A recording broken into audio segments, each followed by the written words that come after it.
Alright, this is Tim Cain, so you want to make games. Popped in here, half conscious, just now decided to order a mixed sleep. Alright, let's go for this one. So you want to make games, chat? Are you new to game dev? Do you have any new game devs in chat? Anybody with under 3 years of experience in game dev? I feel bad for you because it's the industry right now for people with under 3 years, if you're trying to get a full-time job, oof. I feel really sorry for you guys. I'm really hoping things get better. But I think it's even problematic for people with 10 plus years of experience. Right now there's so few jobs and there are so many people trying to vie for the same jobs that the only thing I can say is that if you're new to game dev, if you're experienced with game dev and you don't have a job, work on games. I understand that, putting out your application, that takes time and it's very stressful. But in the meantime, try to make something. Try to show developers that you are actively trying to get better even when you don't have a job and that you are a cut above the rest. So new to game dev that I shit myself whenever I see Scratch. Well, so you want to make games, Marty Rob. Let's see. Hi everyone, it's me, Tim. Hi, Tim. So, my God, it's Tim. You want to make games. Yeah. Today I want to answer a question from Zacking Tut, who asks, I was wondering if you could do a video about things to consider if you're thinking about getting into the gaming industry. Don't. This is kind of a big question. Run. The first thing I want to do is say that to answer this question is really me asking you a bunch of questions. It's a lot of questions that only you, each individual watching this, can answer. Yeah, it's like when people come into the stream and they ask, how do I get into game dev? It's like, well, what do you want to do? What do you want to be? Like, where do you see yourself in 5 to 10 years?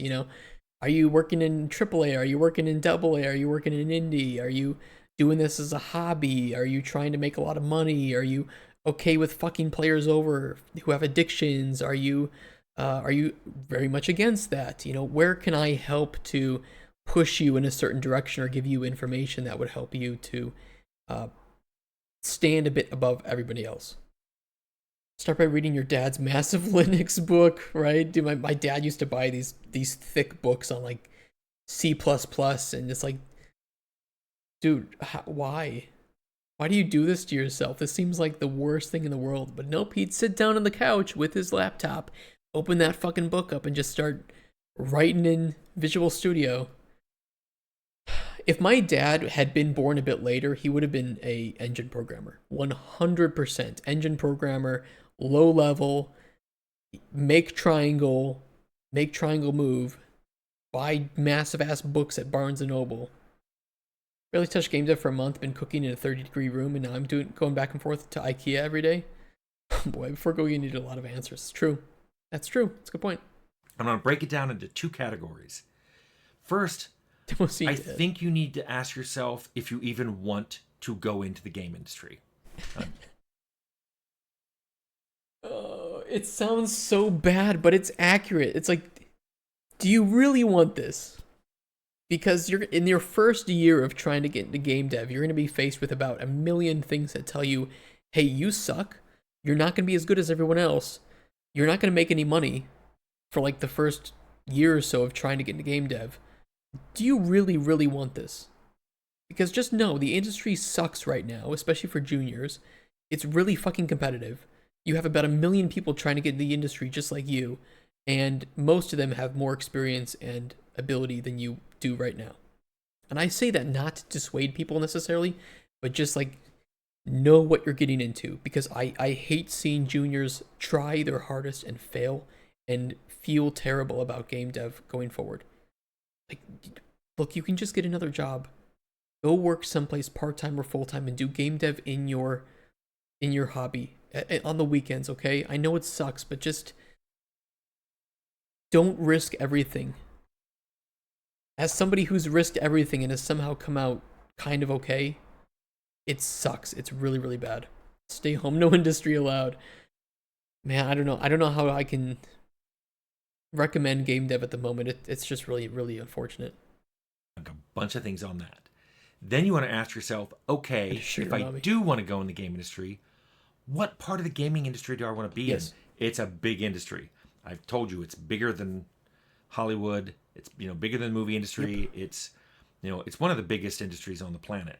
So you can't just go, I want to be in the gaming industry. You really got to know what It's you want to. like, yeah, it's like I don't mind if for the first year you just spend trying different things to see what sticks. That's what I did. I didn't know what part of game dev would really fit for me, so I just tried everything. I tried doing 3D modeling. I tried making 2D assets. I tried doing coding, and it's just like none of these really felt as enjoyable to me as doing some like game design stuff. But I didn't even know what game design meant at that point. So, you know, it was a journey. Game design is a really weird part of the industry where you don't really know what you do, and it's really hard to get started because you can't just sit down and design a game and the game is there. You can do that with like you can 3D model and at the end you have assets. You can sit down and code and at the end you have a system or a small game. You can't sit down and game design and have anything tangible at the end of it, right? Want to be the guy who fires people and gets golden parachutes, but people don't have pitchforks? Okay, so you want to work at Blizzard. Okay. Do. Good So to let's know. talk about the first group of questions first, which is whether or not you even want to do it. Yep. I'll rip the band-aid off right away and go, hey, so you like video games? So you have a lot of good ideas on video games? That's not enough. Just rip the band-aid off now. I've got a whole It's video not. called, let's talk about game ideas or whatever. I'll link it below. Shit, I want to watch that It's too. not enough. We all have good ideas. Almost everybody gets in the game industry because they like video games and they have good ideas about video games. Yep. This in no way makes you special.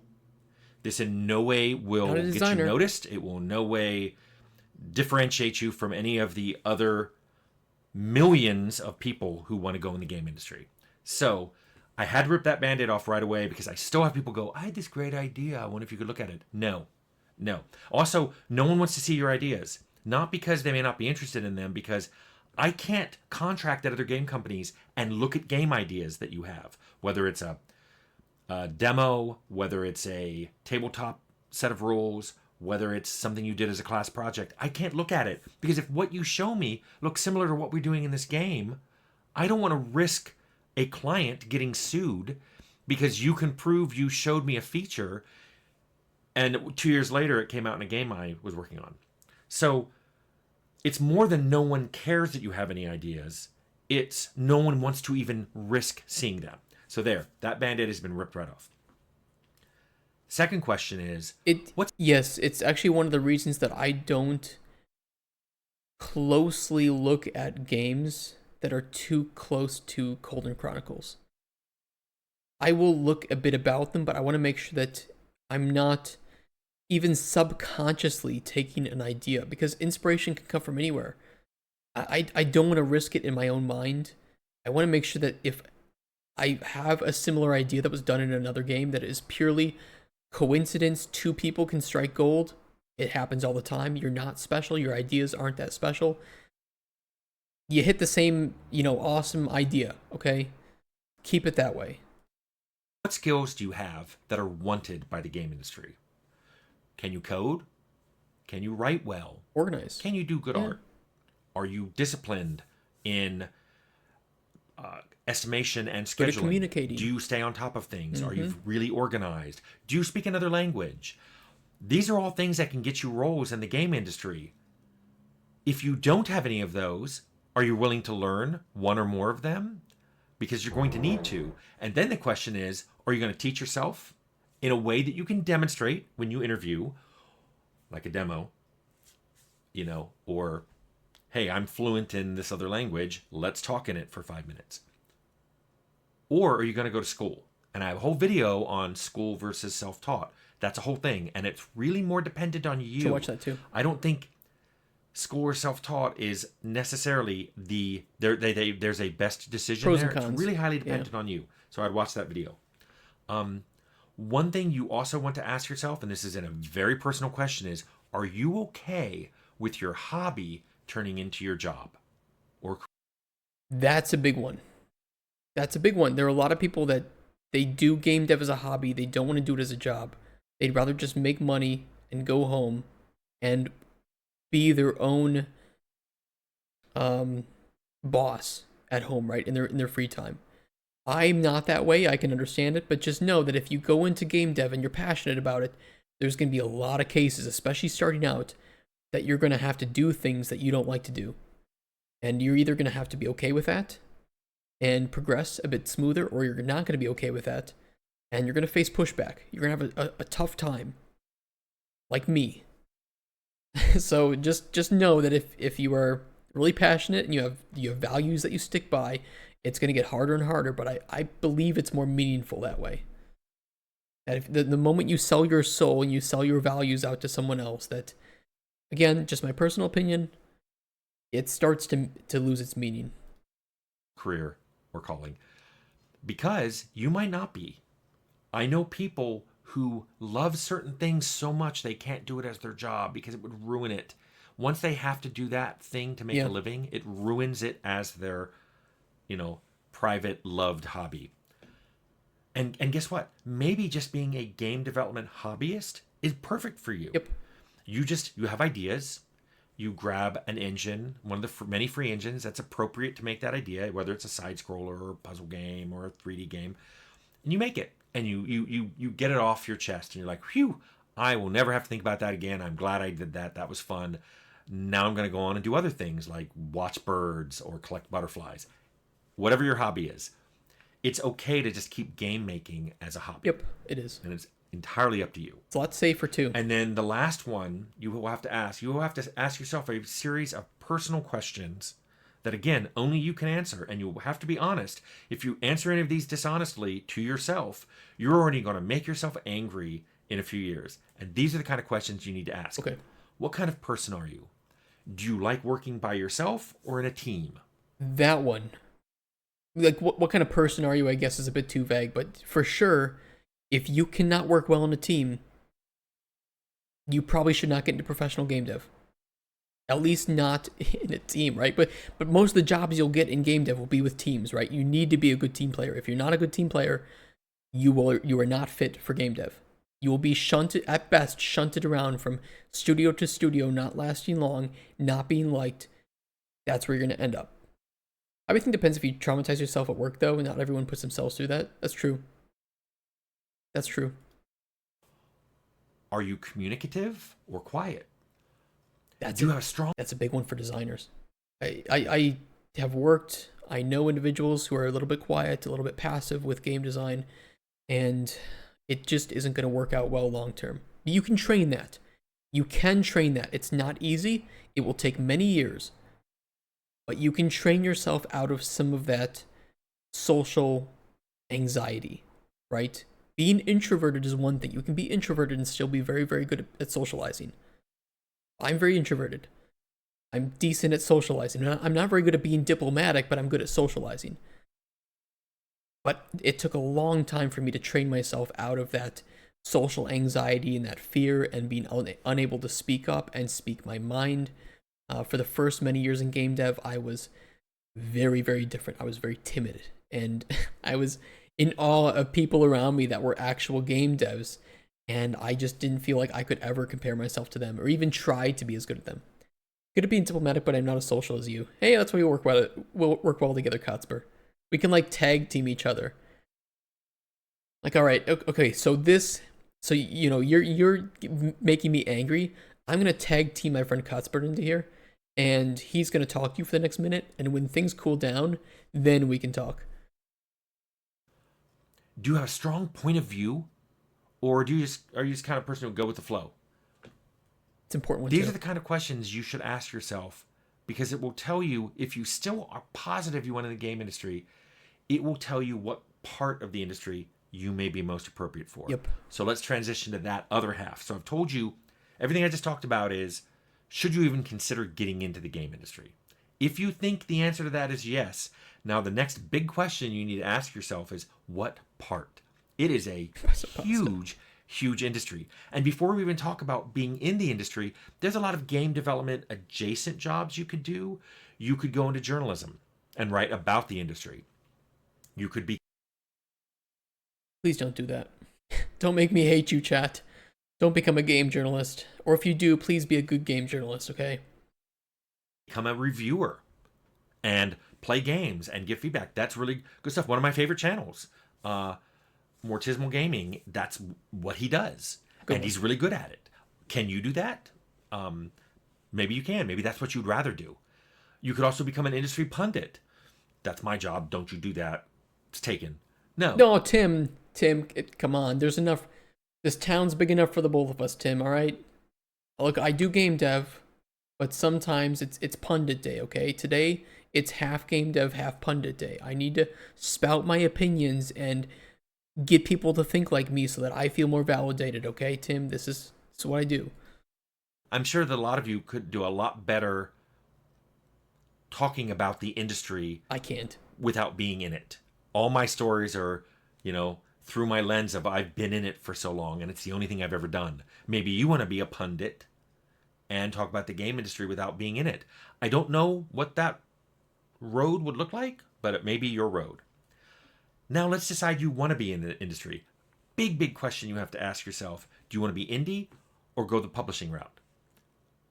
I can't answer that for you. I've never been indie. As many people like to point out here, I will tell stories and anecdotes and amusing, portions of my game development life. And one of the first comments people make is, well, Tim, that's not how it works in indie. You may be right. I have no idea how indie works. I've never done an indie game. I've never been in the indie part of the industry. But that may be something you want to look at. That may fit you very well. Being your own boss, setting your own timetable, doing it all at your own pace. Being full indie is really, really hard. We've talked about it on this channel a bit, but it's like, it's not just making the game. You have to market the game. You have to create the content. You have to find your target audience. You have to prepare the advertisements. You have to prepare the Steam page. You have to localize. You have to port if you want to go down that route as well. There's a lot of work. If you want to be full indie, of course, I don't recommend it. Number one, I think you can get a publisher that just handles some of the marketing, but doesn't handle anything else. If your game is good, you can find publishers that are willing to negotiate with you on contracts. They might even take a flat fee and do certain things for a certain period of time. Okay, so there's lots of different ways to get the results you want. I don't think you should or could do it all yourself. It's just unreasonable. You're putting yourself. Also, you can't do all these things perfectly. You just can't. You're not Wonder Woman. Okay, so just find the things you're good at. Focus on those. Do some things that you're not too good at but would save a lot of time or money by doing it yourself, and then find somebody to help augment the rest of the way there. Being a good journalist is typically very ungrateful work, and so is taken upon by people with specific mental issues. Maybe. I mean, it's certainly ungrateful in a lot of ways, but I think also there's just all the good games journalists don't get the most clicks. Sadly. I think the best games journalists, though, are now on YouTube and Twitch, and you can find some exceptional breakdown content reviews of games being done by people you wouldn't think of as journalists, but they are. They're talking about this game, they're sharing what they like and don't like, and they're giving you a first-person perspective from somebody that is a big fan of maybe these types of games. That may be perfect for you. If you choose not to go indie, keep in mind you're giving up something in all of those categories. Yep. Someone else will tell you how fast to work. Someone else is paying you. Someone else is setting the timetable. You don't like that? Go indie. Then you have to decide, okay, if you're not going to go indie, do you want to work at big companies or small companies? I preferred smaller ones. Same. I worked at some small ones that became big ones. I worked at some small ones that were part of big ones. But you will have to decide that because big companies and small companies do very different kinds of games. Some games you may want to do can only really be done at a big company, although maybe AI will change that. Maybe AI will let smaller companies make these big, what we call now AAA games. But depending on what you want to do, that may be decided for you. If the only game you can make can be made on a team of 100 or 200 people, well, guess what? You're going to go work at a bigger company. Yep. The next big question, which is very difficult to answer, is what role do you want? Okay, let's say you've decided I want to be in the game industry. It's perfect for me. I don't want to do it as a hobby. I want to work at a studio that isn't indie, so I know I'm going to have to be put in a role somewhere. What do you want to do? Do you want to do art? What kind of art? 2D, 3D? Also, concept? what position? What position do you see yourself being in? at the end of your career? Like, do you see yourself as becoming a creative director? Do you see yourself like, I don't really want to lead other people. I don't want to manage other people. So I'll just be a senior 3D artist, right? You know, one of the best senior 3D artists in the industry. A lead artist is not necessarily better than a 3D artist. They just have different responsibilities. You know, the lead has to manage, delegate, and organize. The senior 3D artist, in a lot of cases, can just hammer out work, right? And I like that as well. I don't like being in a position where I have to play diplomacy and write a whole bunch of shit up. I'd rather just stick with doing design. So there are a lot of cases where I want to have the responsibility, but I don't want to have to lead people. So it's like, no, I'll just be a senior designer for this. Much, much better. Don't have to think about all the bullshit. Just give me a task. I'll give you my best shot. You want to be a programmer? Maybe what kind of programmer? Gameplay, AI, network, graphics. Do you want to do design? What kind of design? System, level, narrative? Do you want to do QA? Do you want to do music? Do you want to do production? Do you want to do localization? Do you want to do marketing? There are so many choices. And so many small ones from those. And that, again, you want to ask yourself not only what you're good at, but what you're going to like doing and what you're willing to make your job and not just something that you enjoy. You may want to also ask yourself, how much responsibility and authority do I want? And I've talked about this a little in videos here and there. I'm not even sure which one to reference. But I've worked with many people who they don't want authority. They don't want responsibility. Nope. When they move up the chain, they stop at staff or senior level. They don't want to be a lead. They don't want to be a director. And that's fine. You basically have to ask yourself, do I want to make the big decisions? And then be responsible for them. Some people want to be part of the decision-making process, but they don't want to be responsible for the decision being made. And that's okay, as long as you understand that if you're just part of the decision, but you don't want the responsibility, then it really isn't your decision. Yeah. And therefore, I mean, there might be some cases, like for me as a lead designer, I include all my designers in those big decisions. But at the end of the day, I am responsible for it because that's my position that I'm in. You know, it's more healthy if you look at positions in the company, not as positions of power, but positions of responsibility. What are you in charge of? What, at the end of the day, do you need to say, well, my team might have fucked up on something, but guess what? I was in charge of reviewing that and saying, yes, it looks good. You know, don't throw your team under the bus here. If you make a decision, that's on you. Take responsibility for that. And I've worked with people that just wanted to be in positions of power because it paid more and it looked better on their business card and their CV. But at the end of the day, they didn't want to take any responsibility for that bullshit. See a previous video from today if you want to see more about me talking about things like that. Or you can't complain too much when decisions are made that aren't what you wanted. There's only you can complain a little, but there's a cap to how much you can complain if you aren't willing to make those decisions and take some responsibility for them. It's basically you're just being an armchair quarterback at that point. Now, for a lot of people, that's great. They find a role. They like doing that role. They like doing. Sometimes I think I take positions with more responsibility because it allows me to complain more. I don't mind fixing problems. I like complaining. And if that means that you're going to put me in charge of the thing that I'm complaining about, fine, I'll fix it. I'll find a way around it. As long as I can complain about it. Art. They like doing narrative design. They like doing gameplay programming. Yeah. Maybe they even like it more specific. Maybe they like writing companion characters. Maybe they like writing code for guns. Maybe they like doing, texture art. You're going to end up having to do things you don't like too. Models. That's great. And that if you want a very specific role like that and you're just happy doing it, that's fine. Just be aware that you've self-limited your authority on the project. Mm-hmm. There's only so much you can. I demand that this project be done this way. If you're going to self-limit yourself that way.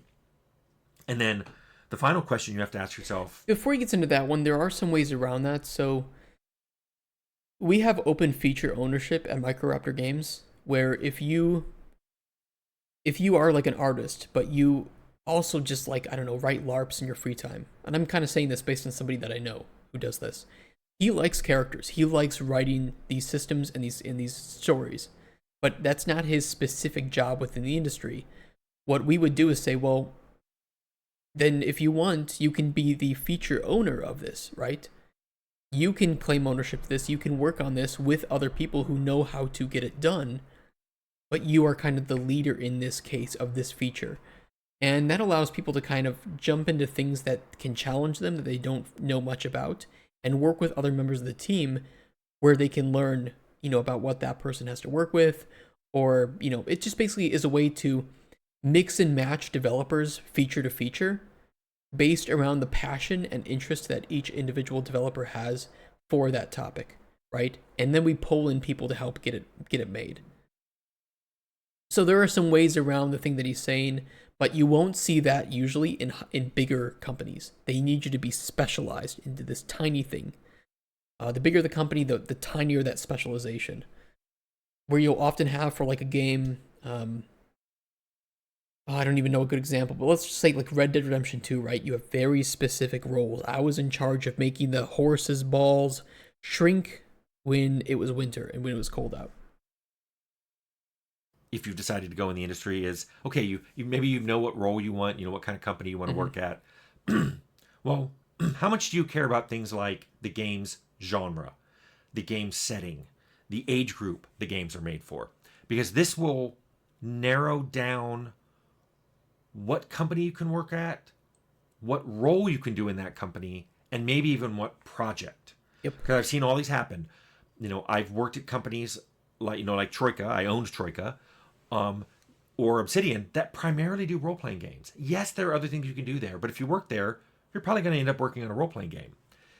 Then there are companies that do very specific settings. If you work at a company known for making 3 big games and they're in particular settings, I hope you like at least one of those settings because that's what you're going to work in. And then the age group is also true. Some companies make very adult M-rated games. If you worked at Obsidian, you had to be aware that many of their games were rated T and M. And even in fact, South Park, that was a very adult-oriented game. You have to know what you want. Yeah. And that's a more of a question of what are you comfortable doing. It's less of are you interested in this and are you comfortable doing this? And that's a question only you can answer. So, that's a lot of questions I just shot back at you, Zacking Tut, for asking a question. But I hope this gave you things to think about, which is what you said, things to consider if you're thinking about getting into the game industry. I mean, yeah, I think those are really good questions to ask yourself. They're not easy questions to answer by any regard, and I think Tim mentioned that a couple times. But it's hard for me. It was hard to know where I would fit in game dev when I wanted to get in, and there wasn't a lot of help. This was back when I was ending, or I dropped out of high school, so it would have been around the what year? 29 now, so it's been like 10 years. 2014, early 2010s, and there weren't a lot of guides or YouTube videos or people talking on Twitch, for instance. About, I don't even think Twitch was super big back then, about how to get into the industry and what you could do and things you needed to ask yourself. So there was a lot of just trial and error. Let me try doing this. Let me follow a course on 3D modeling. UV unwrapping? Nope, that sucks. Not gonna do that. Like how he breaks all this down, it really shows you how saying I want to be a game dev just isn't good enough. Yeah, it isn't. There's too many caveats to this, and I think there's also that case that I mentioned where you don't always get to pick and choose. Especially if you're new to the industry, you're lucky just to get offered one job. You're gonna have to do it. You're gonna have to suck it up and put like a year of work into that, because if you quit it at 2 months, you're not going to have another chance, and people are just going to look at you and say, well, what could that person have done that made them only work at that company for 2 months? Were they bad? They're just going to throw you out because they have 1,000 other people that they're considering for this job, and it's not worth spending the time to ask you when they could just pick somebody else with that year of experience. So yeah, it's tough. It's a very, very difficult challenge. If you guys like that, give it a thumbs up. Give Tim Cain a watch. What a man. He did mention some other things. What was it? Challenging facing game designers. 5 traits and a good producer. Fuck, those are good too. School versus the last one for today. Let's talk school versus self-taught. Although I'd love to go over these 3 videos too, so I'm gonna save them to watch later. Save, watch later. Save, watch later. Hey everyone. No, Tim. Me, Tim. Wait. Hi everyone. Tim. It's me, Tim. Tim, no. Okay, I'll end the YouTube recording there, so thank you, YouTube. One more for today, so if you're watching these on YouTube back to back, I don't know why you would, but one more for today, okay? And that'll be school versus self-taught.